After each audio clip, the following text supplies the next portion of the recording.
ఈ మధ్య కాలంలో ఎక్కడ చూసినా ప్రపంచం అంతం గురించే మాట్లాడుకుంటున్నారు. ఇది ఇప్పుడు అన్ని దేశాల్లో హాట్ టాపిక్గా మారింది. దీనికి కారణం లేకపోలేదు.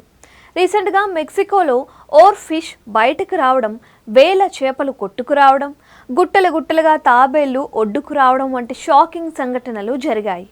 అయితే ఈ సంకేతాలు ప్రపంచం అంతం గురించి చెబుతున్నాయా అంటూ కొందరు వీటి గురించి రీసెర్చ్ చేయడం వరల్డ్ వైడ్గా ఎంతో మంది భవిష్యత్ గురించి అంచనాలు వేశారు.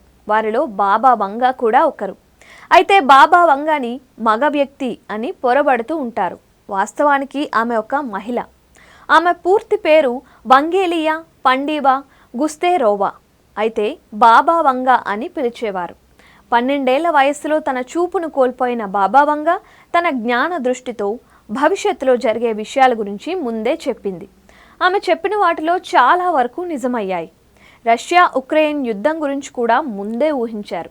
అయితే ఆమె అంచనా వేసిన వాటిలో ప్రపంచం 2060లో అంతమవుతోందని చెప్పింది. ఇది కొన్ని దేశాల ప్రజలను కలవరపెడుతోంది.